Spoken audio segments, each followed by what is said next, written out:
말씀은 누가복음 3장 21절과 22절 두 절 말씀입니다. 제가 가지고 있는 성경으로 92페이지에 있습니다. 누가복음 3장 21절과 22절입니다. 함께 봉독하겠습니다. 백성이 다 세례를 받을 새 예수도 세례를 받으시고 기도하실 때에 하늘이 열리며 성령이 비둘기 같은 형체로 그의 위에 강림하시더니 하늘로부터 소리가 나기를 너는 내 사랑하는 아들이라 내가 너를 기뻐하노라 하시니라. 아멘. 예수님의 세례 받으신 이 사건은 인간의 역사에서 가장 중요한 전환점이 됩니다. 아담과 하와의 불순종으로 인해서 들어왔던 죄로 인해 하나님의 거룩하심을 상실한 우리가 하나님과 더 이상 교제할 수 없게 되었죠. 하지만 예수님의 오심은 우리가 잃어버렸던 하나님과의 관계를 회복하는 죄 사함의 사건이 되었습니다. 그리고 우리가 하나님의 다스리심, 보호하심, 인도하심, 간섭하심을 받으며 살아가게 되었다라는 거죠.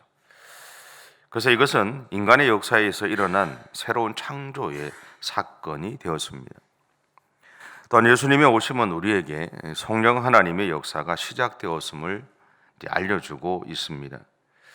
이것을 22절은 이렇게 말합니다. 성령이 비둘기 같은 형체로 그의 위에 강림하시더니 하늘로부터 소리가 나기를 너는 내 사랑하는 아들이라 내가 너를 기뻐하노라 하시니라.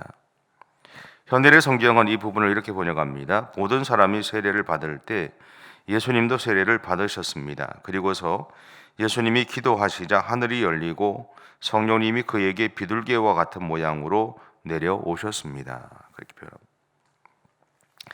이 말씀에서 밝히듯이 예수님이 이 땅에 오시기 전에 성령이 역사하셨던 방법이 바로 그 사람 위에 임재하는 겁니다. 성령은 하나님이 우리를 세우셨을 때나 우리가 우리에게 맡겨진 사명을 감당해야 할 때, 다시 말하면 필요할 때마다 우리에게 능력을 주셨죠. 그리고 우리에게서 세우신 목적이 사라지면 그렇게 하나님의 영도 떠나셨습니다. 그 이유는 예수님을 통해서 우리가 죄 사함을 받아 하나님에게 의롭다고 인정함을 받기 전까지 우리의 죄된 몸이는 성령 하나님이 내주하실 수 없었기 때문에 그렇습니다. 그래서 하나님이 사람을 세우신 기간 동안 잠시 하나님의 영이 그 사람 위에 임재하셨던 것이죠. 그러니까 이것이 예수님이 오시기 이전과 오신 이후에 달라진 모습입니다. 그럼에도 하나님의 영으로 임재하심을 받은 사람들을 통해서 나타났던 능력은 사실은 대단했습니다. 쉬운 예를 들면 하나님의 영에 붙잡혔던 엘리야는 갈멜산에서 850명의 이방 선지자들과 영적인 싸움들을 하죠. 방법은 제물을 두고 그리고 하늘에서 불이 내려서 태우는 거였습니다. 근데 엘리야는 그 제물에다가 물을 갖다 붓죠. 물을 갖다 붓 그냥 갖다 부은 것이 아니라 그 제물이 물에 푹 잠길 정도로. 그리고 나서 하늘에서 불이 내려서 그 제물을 태우게 되죠. 그 사건을 통해서 이방 선지자와의 싸움에서 이기게 되죠. 그리고 엘리야 당시에 사렙다 과부라고 하는 여인이 등장하지 않습니까? 흉년의 기간 동안 그녀가 엘리야 선지자를 섬기는 동안 그 집에 기름과 밀이 떨어지지 않게 하죠. 또한 하나님의 영에 붙잡혔던 엘리사는 물질이 필요했던 제자의 집에 그릇을 준비하게 하고 그 준비된 그릇에 기름이 차게 해서 그들의 삶의 문제를 해결해 주었습니다. 그리고 수냄 여인의 가정에 아들이 없음을 보고 기도함으로 아들을 얻게 했죠. 여러분, 이것이 하나님의 영에 붙잡힌 사람들을 통해 일어난 하나님의 역사였다라는 것. 다시 본문으로 돌아와서 오늘 예수님이 세례를 받으셨다는 것은 새로운 역사가 시작되었음을 우리에게 알려주고 있습니다. 그렇다는 것은 이제 세례 요한이 물러나고 예수님이 역사의 중심에 나타나야 할 시기가 되었다라는 것을 의미합니다. 그럼에도 굳이 예수님이 세례를 받으신 것에는 자신이 구원하실 사람들과 동일한 위치에 서서 우리의 죄값을 치르시기 위함이었습니다. 어떤 물로 세례를 받아야 될 어떤 죄가 있는 것이 아니라 아무것도 없죠. 그런데 그렇게 함으로써 우리와 같은 선상에서 우리의 죄를 감당하시기 위한 모습이었다라고. 생명은 생명으로 갚아야 합니다. 구약에서는 그렇게들 이야기하죠. 생명은 생명으로 갚아야 된다. 다시 말하면 죄 없는 사람이 죄 있는 사람을 대신해서 자신의 생명으로 갚았을 때 그 죄에 대한 용서가 이루어지기 때문에 그렇습니다. 그래서 예수님이 오시기 전에 그 어떤 사람도 그 죄의 문제를 해결한 사람이 없었던 거죠. 왜냐하면 모든 사람들이 죄 가운데서 태어났기 때문에 그렇습니다. 우리는 이것을 대속이라고 그렇게 표현하는 겁니다. 이러한 이유로 예수님은 마태복음 3장 15절에서 세례 요한에게 이렇게 대답하십니다. 예수께서 대답하여 이르시되 이제 허락하라. 우리가 이와 같이 하여 모든 의를 이루는 것이 합당하니라. 자신에게 와서 세례를 받으려고 하시는 예수님을 보고 세례 요한이 거절하죠. 내가 당신에게 세례를 받아야 된다. 그때 예수님이 하신 이야기가 허락하라는 거예요. 이렇게 해서 하나님의 의를 이루어야 된다. 여러분, 예수님은 이렇게 철저히 우리를 위해서 이 땅에 오셨습니다. 이것을 바울은 빌립보서 2장 5절부터 11절을 통해 이렇게 고백하고 있습니다. 너희 안에 이 마음을 품으라. 곧 그리스도 예수의 마음이니 그는 근본 하나님의 본체시나 하나님과 동등됨을 취할 것으로 여기지 아니하시고 오히려 자기를 비워 종의 형체를 가지사 사람들과 같이 되셨고 사람의 모양으로 나타나사 자기를 낮추시고 죽기까지 복종하셨으니 곧 십자가의 죽으심이라. 이러므로 하나님이 그를 지극히 높여 모든 이름 위에 뛰어난 이름을 주사 하늘에 있는 자들과 땅에 있는 자들과 땅 아래에 있는 자들로 모든 무릎을 예수의 이름에 꿇게 하시고 모든 입으로 예수 그리스도를 주라 시인하여 하나님 아버지께 영광을 돌리게 하셨느니라. 아멘.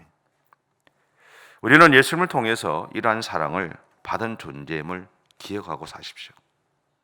이러한 은혜를 받은 사람임을 기억하고 살아가십시오. 오늘 예수님이 세례를 받으신 것은 결국 진정으로 우리가 우리의 아버지가 되기를 원하셨던 하나님의 낮아지심이었습니다. 그리고 우리를 향한 하나님의 긍휼하심이 시작되었음을 알리는 사건이었습니다. 이렇게 우리에게 오신 예수님은 사람들 안에 있는 상한 마음을 만지시고 그들 안에서 하나님을 향한 마음을 회복시켜 주셨던 겁니다. 이 모든 것을 완성하기 위해서 예수님은 십자가에서 우리의 죄값을 대신 갚으시기 위해 대속 제물이 되어 주셨습니다. 기억하십시오. 이 사순절의 기간 동안 기억하셔야 됩니다. 그러기 시간 우리는 예수님의 세례 받으신 사건을 통해 우리를 사랑하신 하나님의 마음을 이해하십시오. 그리고 그 사랑을 받아들이십시오. 그리고 여러분의 삶의 현장에서 그 사랑을 실천하며 살아가십시오. 예수님을 통해서 예수님이 오시기 이전에는 하나님의 영이 우리 위에 임했지만 필요할 때마다 임했지만 이제 우리는 우리 안에 성령 하나님이 내주에 계시잖아요. 그 성령 하나님은 엘리야와 엘리사에게가 했던 그 일들을 오늘 우리를 통해서도 행하기를 원하십니다. 우리가 하실 수 있게 만드셨다는 거예요.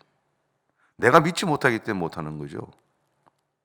내가 믿지 못하기 때문에 못합니다. 예전에 제가 어릴 때 봤던 만화 중에 옛날에 이천석 목사님이라는 분이 있었다 그러더라고요. 네. 근데 그분에 대한 이야기가 이 만화로 이렇게 나와서 봤어요. 그러니까 예수를 믿고 나서 그 개차바되는 목사가 예수를 믿고 나서 버스를 타고 가다가 소아마비 걸린 아이를 붙잡고, 그 만화의 내용이에요. 소아마비가 걸린 아이를 붙잡고 그 버스 안에서 기도를 했답니다. 나한테요.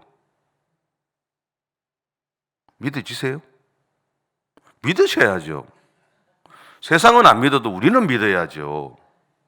그렇지 않으세요? 세상은 아니라도 우리는 믿어야 되는 거예요. 우리 하나님은 그보다 더한 일도 하십니다. 믿으셔야 돼요.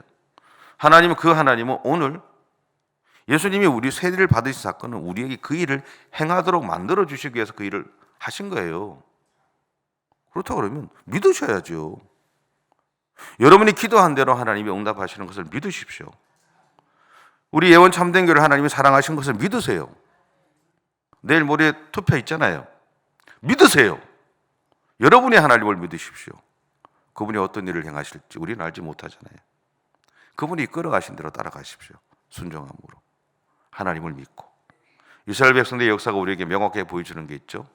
구름 기둥과 불 기둥이 뜨면 움직이고 머무르면 멈추는 것. 그렇게 따라가십시오. 그게 신앙의 모습입니다. 우리가 가야 될 진정한 신앙의 여정입니다. 오늘도 그렇게 하나님의 인도하심 가운데 살아가시길 바랍니다. 기도하겠습니다. 사랑의 주님, 감사합니다. 우리를 사랑하시고 우리를 세워주신 주님, 오늘도 그 주님만을 온전히 의지하며 그렇게 믿음의 길을 달려가는 우리 모두가 되어줄 수 있도록 은혜를 허락해 주시옵소서. 감사드리며 예수님의 이름으로 기도드립니다. 아멘. 하늘에 계신 우리 아버지, 아버지의 이름을 거룩하게 하시며 아버지의 나라가 오게 하시며 아버지의 뜻이 하늘에서와 같이 땅에서도 이루어지게 하소서. 오늘 우리에게 일용할 양식을 주시고 우리가 우리에게 잘못한 사람을 용서하여 준 것 같이 우리의 죄를 용서하여 주시고 우리를 시험에 빠지지 않게 하시고 악에서 구하소서. 나라와 권능과 영광이 영원히 아버지의 것입니다. 아멘.